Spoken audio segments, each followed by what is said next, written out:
जय श्री कृष्ण। आइए आज हम एकादशी व्रत के पारण की संपूर्ण व्रत कथाएं सुनते हैं। पहली कहानी इस तरह है। बूढ़ी माँ ने एक बार एकादशी का व्रत रखा, भक्ति भाव से पूजा अर्चना की। वृद्धावस्था में क्या बाधा आएगी उसका भी नहीं सोचा। उसने तो अपने पुत्र पोतों की सुख सुविधा के लिए व्रत रखने का प्रण कर लिया। पूरे दिन भर कठोर मन करके अपनी प्यास को रोके रही। दिन में पूजा पाठ किया, कथा सुनी और पंडित जी को मिट्टी के पात्र में भरकर पानी और रतुफल दान में दिए। दोना भर भर के बूरा शक्कर वितरण किया। उसे गर्मी के कारण बहुत बेचैनी हो रही थी। इस कारण वह बड़ी देर तक पानी में पड़ी रही और पानी के कुल्ला करती रही। अपना मुंह बार बार धोती रही। तब कहीं थोड़ा बहुत धैर्य मिला। धूप बहुत तेज थी, इस कारण बार बार उसका मुंह सूख रहा था। बूढ़ी माँ बहुत बेचैन हो रही थी। एक तरफ बुढ़ापा और दूसरा यह भयंकर गर्मी। वृद्धावस्था की स्थिति तो कुछ दूसरी ही प्रकार की होती है। जैसे तैसे दिन तो कट गया। अब पहाड़ सी रात सामने थी। उसका कटना बड़ा ही कठिन दिखाई दे रहा था। खटिया पर पड़े शांति नहीं मिल रही थी। वह बार बार करवट बदल रही थी। अनेक बार वह बाहर जाती और भीतर आती। उन्हें घर के अंदर शांति नहीं थी। वह खटिया पर पड़ी पड़ी एकादशी माता का स्मरण करती रही। वह कहती रही कि हे एकादशी माता जी, आप मेरी लाज रखिएगा। आप मुझे शक्ति दीजिएगा जिससे मैं भली भांति आपका व्रत पूरा कर सकूं और यह पहाड़ सी रात शांतिपूर्वक व्यतीत हो सके। प्यास के कारण बूढ़ी माँ की बेचैनी बढ़ ही रही थी।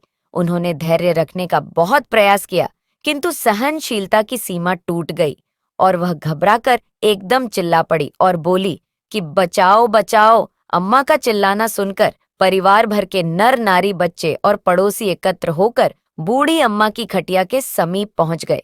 सबने पूछा कि अम्मा जी, आपको क्या हुआ? आप क्यों चिल्ला रही हैं? आप इस वृद्धावस्था में यह कठिन व्रत क्यों कर रही हैं? अम्मा जी, शक्ति से ही भक्ति होती है। थोड़ी ही देर में वह फिर से बोली, अरे मेरे तो प्राण ही निकले जा रहे हैं। कोई मेरी छाती पर ठंडे पानी का घड़ा रख दो। एक पोती ने दादी की छाती पर ठंडे पानी का पात्र रख दिया। तब कहीं उसे थोड़ा बहुत आराम मिला और थोड़ी देर के लिए उसने अपनी आंखें बंद कर ली।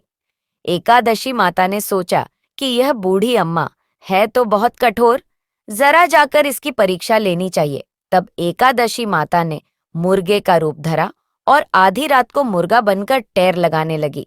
मुर्गा की आवाज सुनकर दादी जल्दी से उठी और बाहर जाकर आसमान की ओर देखने लगी, किंतु आसमान में कहीं उन्हें प्रातः कालीन तारा दिखाई नहीं दिया। तो वह सोचने लगी कि यह मुर्गा क्यों और कैसे टेर लगा रहा है। उसे प्यास तो लग ही रही थी।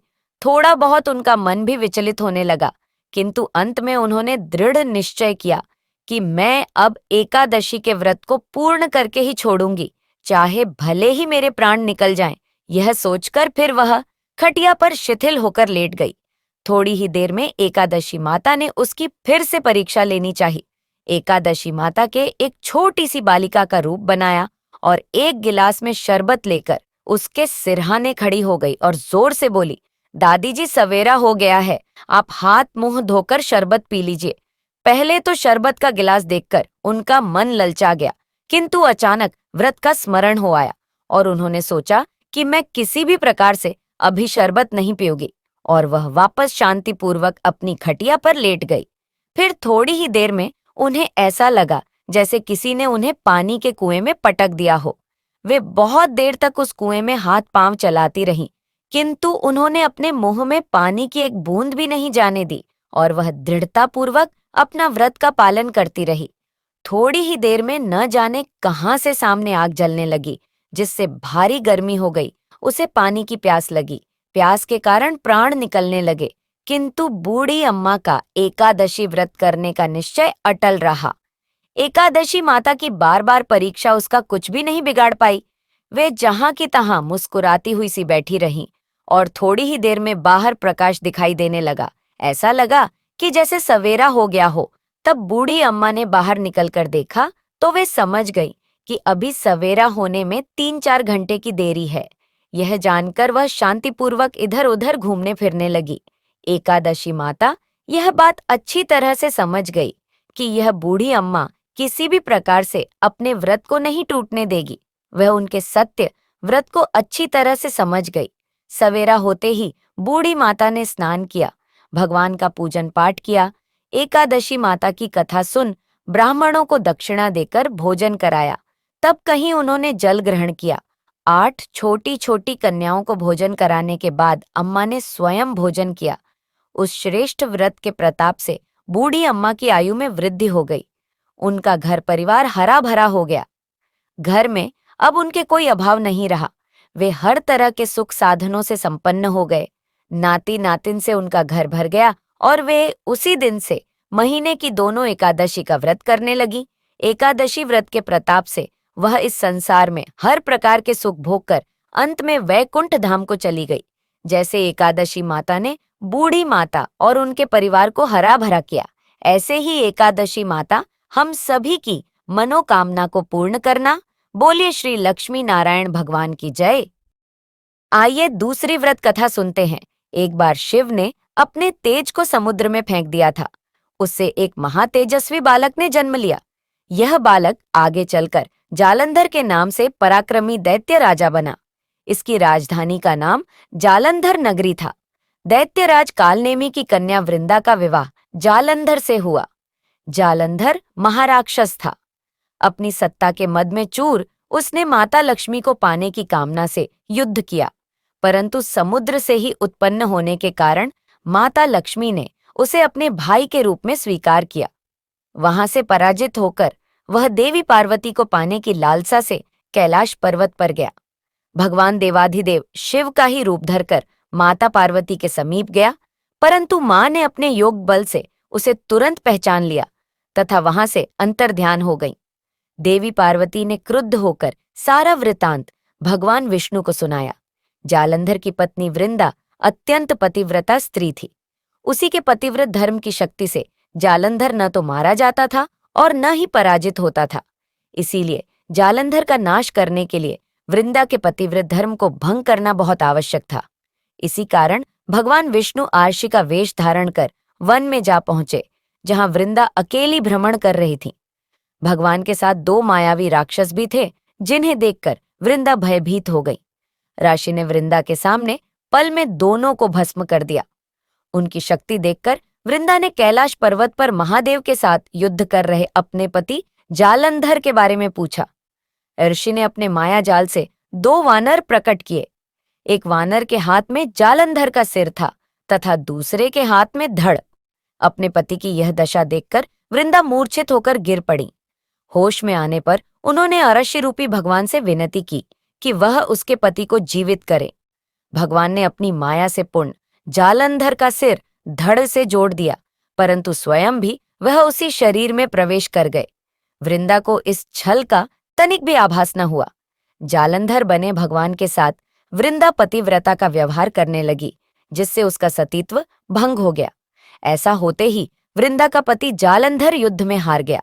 इस सारी लीला का जब वृंदा को पता चला तो उसने क्रुद्ध होकर भगवान विष्णु को हृदयहीन शिला होने का श्राप दे दिया। अपने भक्त के श्राप को भगवान विष्णु ने स्वीकार किया और शालिग्राम पत्थर बन गए। सृष्टि के पालनकर्ता के पत्थर बन जाने से ब्रह्मांड में असंतुलन की स्थिति हो गई। यह देखकर सभी देवी देवताओं ने वृंदा से प्रार्थना की वह भगवान विष्णु को श्राप मुक्त कर दे। वृंदा ने भगवान विष्णु को श्राप मुक्त कर स्वयं आत्मदाह कर लिया। जहां वृंदा भस्म हुई वहां तुलसी का पौधा उगा। भगवान विष्णु ने वृंदा से कहा, हे वृंदा, तुम अपने सतीत्व के कारण मुझे लक्ष्मी से भी अधिक प्रिय हो गई हो। अब तुम तुलसी के रूप में सदा मेरे साथ रहोगी। तब से हर साल कार्तिक महीने के देव उठावनी एकादशी का दिन तुलसी विवाह के रूप में मनाया जाता है। जो मनुष्य भी मेरे शालिग्राम रूप के साथ तुलसी का विवाह करेगा, उसे इस लोक और परलोक में विपुल यश प्राप्त होगा। उसी दैत्य जालंधर की यह भूमि जालंधर नाम से विख्यात है। सती वृंदा का मंदिर मोहल्ला कोट किशनचंद में स्थित है। कहते हैं कि इस स्थान पर एक प्राचीन गुफा भी थी जो सीधी हरिद्वार तक जाती थी। सच्चे मन से 40 दिन तक सती वृंदा देवी के मंदिर में पूजा करने से सभी मनोरथ पूर्ण होते हैं। जिस घर में तुलसी होती है वहां यम के दूत भी असमय नहीं जा सकते। मृत्यु के समय जिसके प्राण मंजरी रहित तुलसी और गंगा जल मुख में रखकर निकल जाते हैं, वह पापों से मुक्त होकर वैकुंठ धाम को प्राप्त होता है। जो मनुष्य तुलसी व आंवलों की छाया में अपने पितरों का श्राद्ध करता है, उसके पितर मोक्ष को प्राप्त हो जाते हैं। बोलिए तुलसी माता की जय। एकादशी व्रत में तुलसी माता की कहानी जरूर सुननी चाहिए, तभी एकादशी व्रत का पूरा फल मिलता है। आइए तुलसी माता की कहानी सुनते हैं। एक बार कार्तिक महीने में सब औरतें तुलसी माता को सींचने जाती। सब तो सींच कर आ जाती, परंतु एक बुढ़िया आती और कहती कि हे तुलसी माता, सबकी दाता मैं तेरा बिड़ला सींचती हूँ, मुझे बहू दे, पीले रंग की धोती दे, मीठा मीठा घास दे, बैकुंठ में वास दे, चटक की चाल दे और 11 का दिन दे, कृष्णा भगवान का कंधा दे। तब तुलसी माता ये बात सुनकर सूखने लगी, तो भगवान ने पूछा कि हे तुलसी, तुम क्यों सूख रही हो? तुलसी माता ने कहा, मेरे मन की मत पूछो। तो भगवान ने कहा कि अगर मैं ये बात नहीं पूछूंगा तो कौन पूछेगा? तो तुलसी माता ने कहा कि एक बुढ़िया रोज आती है और यही बात कह जाती है, परंतु मैं सब बात तो पूरी कर दूंगी, लेकिन कृष्ण भगवान, मैं आपका कंधा कहाँ से दूंगी? तो कृष्ण भगवान बोले कि जब ये मरेगी तो अपने आप कंधा दे आऊंगा, तू बुढ़िया माई से कह देना। बाद में बुढ़िया माई मर गई।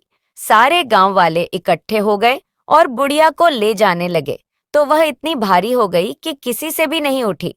तब लोगों ने कहा, यह तो इतनी पूजा पाठ करती थी, पाप नष्ट होने की माला फेरती थी, फिर भी भारी हो गई, जरूर यह पापिन थी।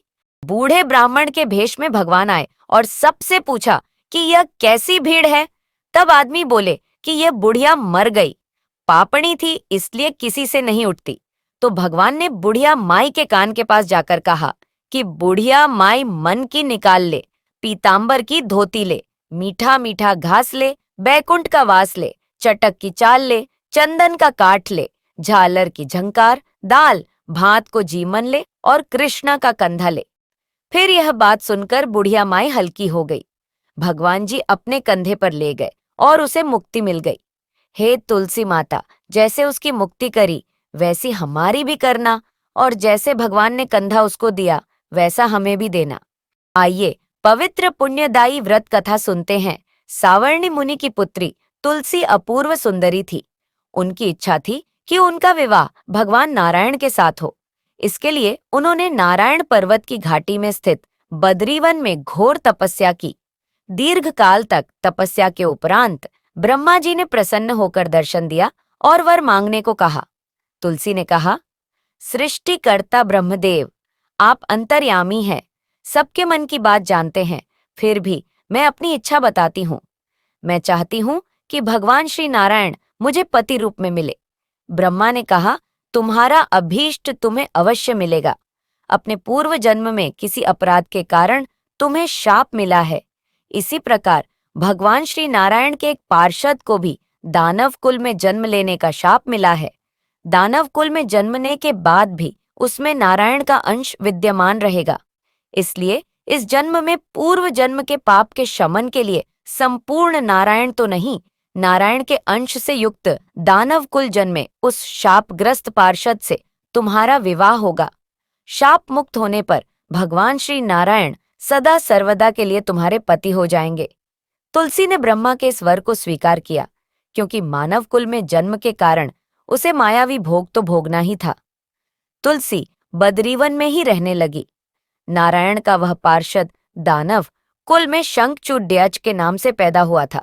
कुछ दिनों के बाद वह भ्रमण करता हुआ बद्रीवन में आया। यहाँ तुलसी को देखते ही वह उस पर मुग्ध हो गया। तुलसी के सामने उसने अपने साथ विवाह का प्रस्ताव रखा। इतने में ही वहां ब्रह्मा जी आ गए और तुलसी से कहा, तुलसी, शंखचूड को देखो, कैसा देवोपम इसका स्वरूप है। दानव कुल में जन्म लेने के बाद भी लगता है जैसे इसके शरीर में नारायण का वास हो। तुम प्रस्ताव को सहर्ष स्वीकार कर लो। तुलसी को भी लगा कि उसकी तपस्या पूर्ण हुई, उसे इच्छित फल मिला है। शंखचूड के साथ उसका गांधर्व विवाह हो गया और वह शंखचूड के साथ उसके महल में पत्नी बनकर आ गई। शंखचूड ने अपनी परम सुंदरी सती साध्वी पत्नी तुलसी के साथ बहुत दिनों तक राज्य किया। उसने अपने राज्य का इतना विस्तार किया कि देवलोक तक उसके अधिकार में आ गया। स्वर्ग का सुख भोगने वाले देवताओं की दशा भिखारियों जैसे हो गई। शंखचूड किसी को कष्ट नहीं देता था, पर अधिकार और राज्य छिन जाने से सारे देवता मिलकर ब्रह्मा, विष्णु और शिव की सभा में गए तथा अपनी विपत्ति सुनाई। ब्रह्मा जी ने कहा, तुलसी परम साध्वी है, उसका विवाह शंखचूड से मैंने ही कराया था। शंखचूड को तब तक नहीं हराया या मारा जा सकता है जब तक तुलसी को न छला जाए। विष्णु ने कहा, शंखचूड पूर्व जन्म में मेरा पार्षद था, शाप के कारण उसे दैत्य कुल में जन्म लेना पद्दा। इस जन्म में भी मेरा अंश उसमें व्याप्त है, साथ ही तुलसी के पतिव्रत धर्म से वह अजेय है। फिर देवताओं की सहमति से भगवान शिव ने शंखचूड के पास संदेश भेजा कि या तो वह देवताओं का राज्य लौटा दे या फिर उनसे युद्ध करे। शंखचूड शंकर के पास पहुंचा। उसने कहा, देवाधिदेव, आपके लिए देवताओं का पक्ष लेना उचित नहीं है। राज्य बढ़ाना हर राजा का कर्तव्य है। मैं किसी को दुखी नहीं कर रहा हूँ। देवताओं से कहिए वे मेरी प्रजा होकर रहे। मैंने आपका भी कोई अपकार नहीं किया है। हमारा आपका युद्ध शोभा नहीं देता। अगर आप हार गए तो बड़ी लज्जा की बात होगी। मैं हार गया तो आपकी कीर्ति बहुत अधिक नहीं बढ़ेगी। भगवान शंकर हंसे। वे तो सब रहस्य समझते थे। तुलसी और शंखचूड के पूर्व जन्म के शाप की अवधि लगभग पूरी हो चुकी थी। बोले, इसमें कीर्ति और लज्जा की बात नहीं। तुम देवों का राज्य लौटाकर उन्हें उनके पद पर प्रतिष्ठित होने दो। युद्ध से बचने का यही एक उपाय है। शंखचूड ने कहा, मैंने युद्ध के बल से देवलोक जीता है। कोई उसे युद्ध के द्वारा ही वापस ले सकता है। यह मेरा अंतिम उत्तर है। मैं जा रहा हूं। ऐसा कहकर शंखचूड चला गया। उसने अपनी पत्नी तुलसी को सारी बात बताई और कहा, कर्म भोग सब काल सूत्र में बंधा है। जीवन में हर्ष, शोक, भय, सुख, दुख, मंगल अमंगल काल के अधीन है। हम तो केवल निमित्त हैं। संभव है भगवान शिव देवों का पक्ष लेकर मुझसे युद्ध करे। तुम चिंता मत करना, तुम्हारा सती तेज मेरी रक्षा करेगा। दूसरे दिन भगवान शंकर के नेतृत्व में देवताओं ने युद्ध छेड़ा दिया। शंखचूड ने भीषण वाणों की वर्षा कर उनका वेग रोका। उसके प्रहार से देवता डगमगाने लगे। उसने दानवी शक्ति का प्रयोग कर मायावी युद्ध आरंभ किया। युद्ध स्थल पर वह किसी को दिखाई नहीं देता था, पर उसके अस्त्र शस्त्र प्रहार कर देवों को घायल कर रहे थे। देवगण अपने अस्त्र चलाएं तो किस पर चलाएं, क्योंकि कोई शत्रु सामने था ही नहीं। कई दिनों तक इस तरह भयंकर युद्ध चला। शंखचूड पराजित नहीं हुआ। तब शिव ने विष्णु से कहा, विष्णु, कुछ उपाय करो, अन्यथा मेरा तो सारा यश मिट्टी में मिल जाएगा। विष्णु ने सोचा, बल से तो शंखचूड को हराया नहीं जा सकता, इसलिए छल का सहारा लेना होगा। उन्होंने तुरंत अपना स्वरूप शंखचूड जैसा बनाया और अस्त्र शस्त्र से सज्जित हो तुलसी के पास आए। बोले, प्रिये, मैं युद्ध जीत गया। सारे देवता भगवान शंकर समेत हार गए। इस खुशी में आओ मैं तुम्हें अंक से लगा लूं। पति को प्रत्यक्ष खद्दा देख तथा विजय का समाचार सुन वह दौड़कर मायावी शंखचूड के गले से लिपट गई। इस प्रकार पति पत्नी दोनों ने आलिंगन हो खूब खुशी मनाई। पर पुरुष के साथ इस प्रकार के व्यवहार से उसका सती तेज नष्ट हो गया। उसका सती तेज जो शंखचूड की कवच के रूप में रक्षा कर रहा था, वह कवच नष्ट हो गया। शंखचूड शक्तिहीन हो गया। यह जानते ही भगवान शंकर ने अपने त्रिशूल से प्रहार किया। त्रिशूल के लगते ही शंखचूड जलकर भस्म हो गया। शंखचूड के मरने को जानकर विष्णु अपने असली स्वरूप में आ गए। सामने अपने पति शंखचूड के स्थान पर भगवान विष्णु को खदा देख तुलसी बहुत विस्मित हुई। उसको पता लग गया कि स्वयं नारायण ने उसके साथ छल किया है। क्रोध में आकर उसने शाप दिया, एक सती स्त्री का सतीत्व भंग करने के अपराध में तुम हृदयहीन पत्थर हो जाओ। विष्णु ने तुलसी के शाप को शिरोधार्य कर कहा, देवी, तुम्हारे तथा शंखचूड के कल्याण के लिए मुझे ऐसा करना पड़ा। तुम दोनों को शाप मुक्त करना था। तुम भी अब शरीर त्याग कर तुलसी बिरवा के रूप में जन्म लोगी और मेरी पूजा तुलसी दल से होगी। मैं शालग्राम पत्थर बनूंगा। मेरे शीश पर तुम आदर से विराजमान होगी। तुम्हारे पति की हड्डियों के चूर्ण से शंख की उत्पत्ति होगी। उस शंख ध्वनि से देवताओं तथा मेरी पूजा आराधना होगी।